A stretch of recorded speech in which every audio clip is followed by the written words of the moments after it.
Hi everybody, Mrs. Bolin here, and we're going to take a look at Standard 20, Properties of Isosceles Triangles. So first we need to remember what is an isosceles triangle, and we previously talked about this definition, and we said that an isosceles triangle is a triangle with two equal sides. Triangle with two equal sides. So if we look at our figure here in this triangle, we can see that we have two sides that each have one tick mark. And so these would be our two equal sides, and they're labeled with the word leg. So in an isosceles triangle, your two congruent or equal sides are the legs of the triangle. And the third side is called the base.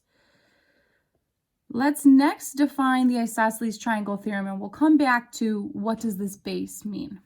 So the isosceles triangle theorem tells us that if it is an isosceles triangle,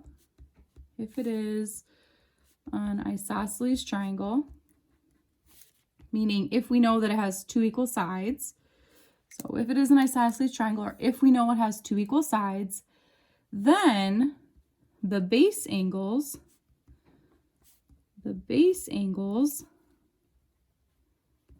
are congruent. So here we see that word base. If it is an isosceles triangle, then the base angles are congruent. So if we come over to our triangle, the two equal sides are the legs. The third side is called the base. And the two angles that are touching the base are called the base angles. So if they are congruent, we could put one tick mark and one tick mark on those two base angles to show that they are indeed congruent. The other angle up at the top is called the vertex angle, and this vertex angle is the angle formed by the two legs. Together, all three angles inside the triangle will have to add to 180 degrees. Hopefully you remember that from our triangle sum theorem. And there is one more piece that I would like you to add to your triangle. So up at the very top at your vertex angle, I would like you to draw a line that cuts through the isosceles triangle and is perpendicular to the base. So perpendicular meaning we need to add a 90-degree square tick mark. And so this piece that we just added, this is called the altitude of the isosceles triangle. And this altitude is a line that again is perpendicular to the base, and it is cutting our isosceles triangle in half, or you can think of it as it's creating a mirror image in our isosceles triangle. So when we talked about symmetry in polygons, here this is a line of symmetry or a line of reflection where you do have a mirror image on both sides of your altitude. So your legs are the same, your base angles are the same, and we'll talk more about the altitude when we work on our practice for isosceles triangles. Let's jump into some examples. So our directions say to place tick marks on the base angles, and then we'll apply the isosceles triangle theorem. So in example A, we need to figure out what are our base angles. So I see that I have two sides with one tick mark each. So leg, leg, which would make this side our base. So these have to be our base angles. Base angles are always the angles touching the base. We are asked to find, what is this x? Well, base angles have to be congruent. So if we know that this base angle is 41 degrees, then the other base angle, or x, also has to be 41 degrees. So x has to be 41 degrees. In example B, I noticed that actually all three of my sides are congruent. So this is actually an equilateral triangle. We defined an equilateral triangle previously as a triangle with three equal sides, and we learned that equilateral triangles not only have three equal sides, they also have three equal or congruent angles, which means all of our angles here have to be congruent. And so another way to think of that, if this angle is 60 degrees and all three are 60, we better double check that 60 plus 60 plus 60, that needs to add to 180 degrees, right? Because triangle sum theorem taught us that the three angles inside a triangle have to add to 180. And yes, 60 times 3 does give us 180. So x is 60 degrees. In example C, I see my two sides with one tick mark. So leg, leg, which would make this side my base. So here are my two base angles.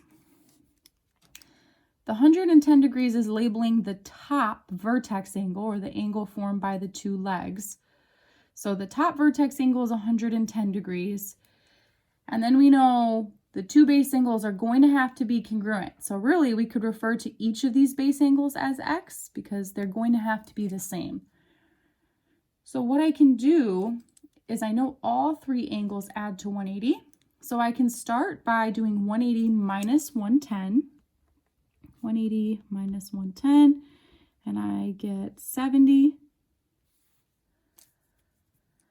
So that means I have 70 degrees left, and half of it has to go to each base angle, right? Because 70 degrees has to be split evenly between each base angle. So in other words, we could do 70 divided by 2, and we'll get 35. So that means that each of these would have to be 35 degrees, or x is 35. And we can double check. We could do 35 plus 35 plus 110 and double check that we do get 180 degrees. All right, at this time, you have 3 U-tries. Go ahead, pause the video and see what you come up with. Let's see how you did. In U-tries 1 and 2, it was pretty straightforward because once you identified your base and you looked at your two base angles, you'll see that you were given one of the base angles, so the other base angle had to be congruent. So in U-try 1, I got 52 degrees. U-try 2, I got 65 degrees. And then U-try 3 was a little bit different because I was given a base angle, but I wasn't asked for the other base angle. Instead, I was asked for the top vertex angle. So I could label both of my base angles as 53 degrees. And we know that the three angles inside the triangle have to add to 180. So what I did here is I did 180 minus each of my base angles, which were each 53 degrees, and I was left with 74 degrees. So that means my top vertex angle was 74 degrees. Let's look at example D. So our directions are the same, where we're going to be adding tick marks to our base angles and then applying the isosceles triangle theorem. However, now I have an expression. So when you have an expression like this is a good indication that we will be writing an equation. So in example D, I've got leg, leg. So these are my two equal sides, which would make this side of my triangle the base. So here are my two base angles. I'm given my top vertex angle. So first I need to figure out what is this bold angle 2, because up here it's telling me that the measure of this bolded angle 2 is equal to this expression. So we can start this by subtracting our vertex angle from 180. I'll do 180 minus our vertex angle of 50, and I'll get 130. Which means I have 130 degrees that needs to be split evenly or split in half between each of my base angles because my base angles have to be the same. Or in other words, I'm doing 130 divided by 2 and I'll get 65. So that means that each of these base angles here is 65 degrees. And so now this bolded angle 2, we know it's 65 degrees, and we're also told that it's equal to this expression. So what I will do is I will set the two equal. I will set the expression equal to its angle measure. So my equation, I'll have 11 plus 9x equals 65. And now we need to solve this equation. We're solving for x. So first I can subtract 11 from both sides, and I'll get 9x equals 54. Then I can divide by 9 on both sides, and I will get x equals 6. And that's what I had to find. I had to find what does x equal. X equals 6. In example E, I look and actually all 3 of my sides have a congruent tick mark. So this one's actually an equilateral triangle, which means all 3 of my angles are equal. So all of my angles are 60 degrees. And I'm told that this bolded angle 2 is equal to this expression. So I'm told it's equal to this expression, and I know its angle measure is 60 degrees. So that's going to be the equation I'll write. I'll set the expression 9x plus 6 equal to the angle measure of 60 degrees. And now I have to solve for x. So first I can subtract 6 from both sides. And on this one, you'll see I'm actually getting the same answer. X equals 6. So at this time, go ahead, you try 4 and you try 5. Let's see how you did. On you try 4, my 2 base angles were each 71 degrees, and I found that by doing 180 minus my top vertex angle, and I got 142. So 142 degrees had to be split evenly between my base angles, which means they each had to be 71 degrees. So then I knew that my bolded angle 2 had a measure of 71 degrees, and it was also equal to this expression. So I set the expression equal to 71, and when I solved, I got x equals 6. On you try 5, my base angles each ended up being 77 degrees, and on this one, I knew that if one base angle was 77 degrees, then the other base angle had to be 77 degrees. So my bolded angle 2 was equal to 77 degrees and also equal to the expression that they gave us. So I wrote my equation, and I noticed on this one, I ended up getting x equals a negative number. X equals -8. Is that okay that x is negative? Yes, that's okay. We're not saying that the angle measure is negative. We're saying that x is negative. So if we were to plug in this -8 into our expression, -8 plus 85, yes, it gives us 77. So our angle measure is a positive number. It's a positive 77. So that's fine. You can get x is a negative number. We just can't get that our angle measure is a negative number. All right, let's jump to the back side. And now we're going to discuss the converse of the isosceles triangle theorem. So now we're working backwards, and we're saying that if the base angles are congruent,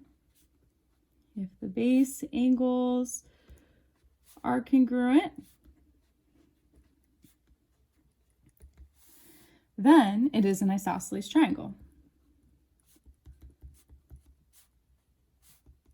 The base angles are congruent, then it is an isosceles triangle.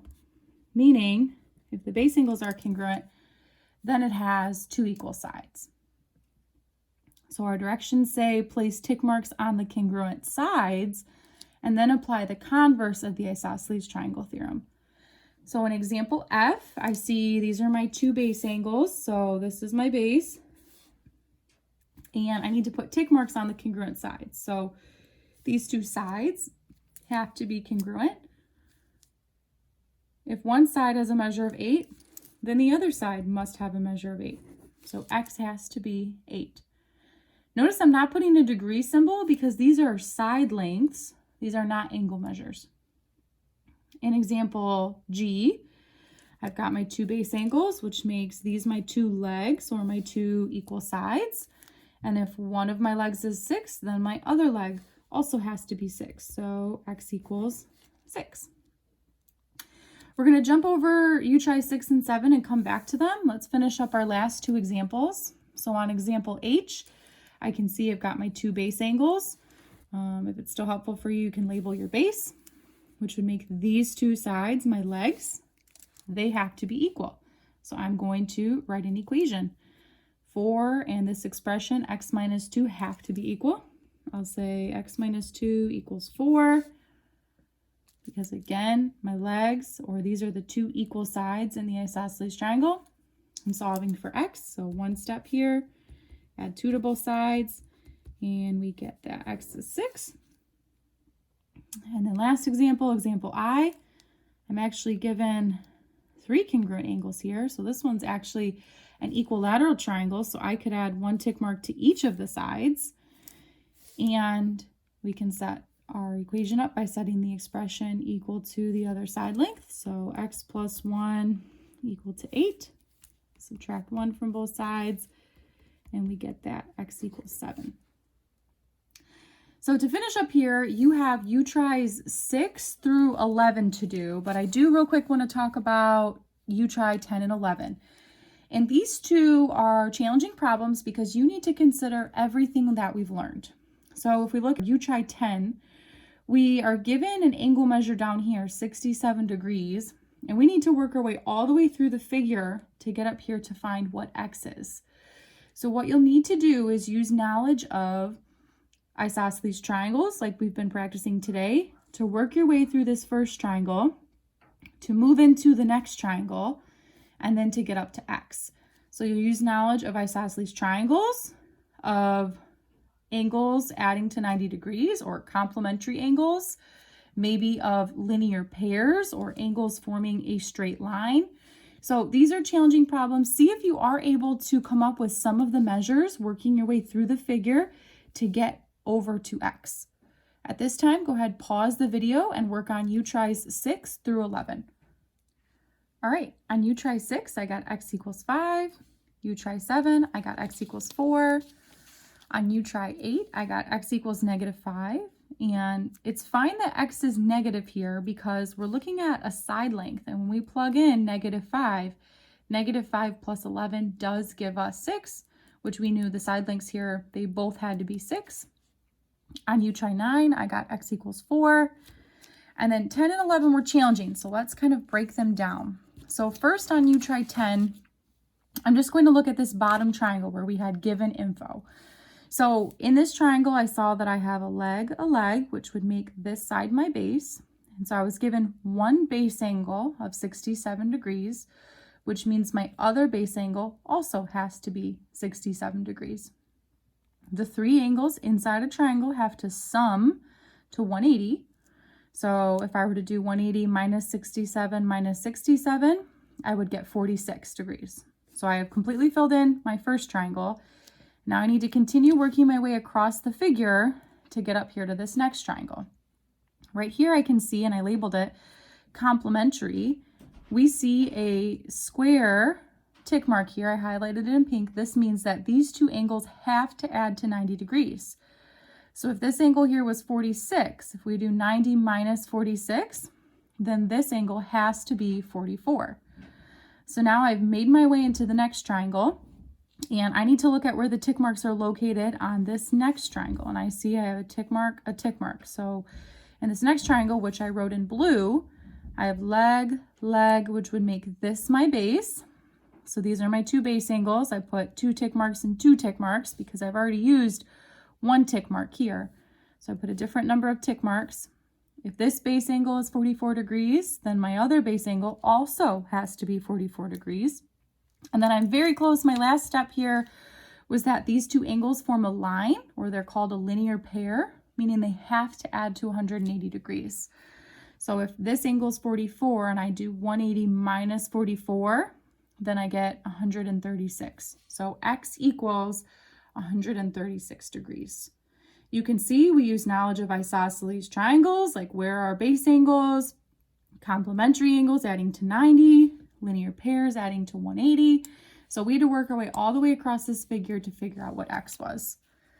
On our last try, I worked in a similar fashion. So I'll start over here where I'm given information. I started that I was given 118 degrees, and right away I used linear pair property that these 2 angles form a straight line.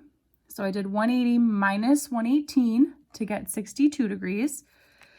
Then I'm looking at this first triangle, and I need to look at where the tick marks are. Tick mark, tick mark. So leg, which makes this side my base. So here are my 2 base angles. So if this base angle was 62, the other base angle has to be 62.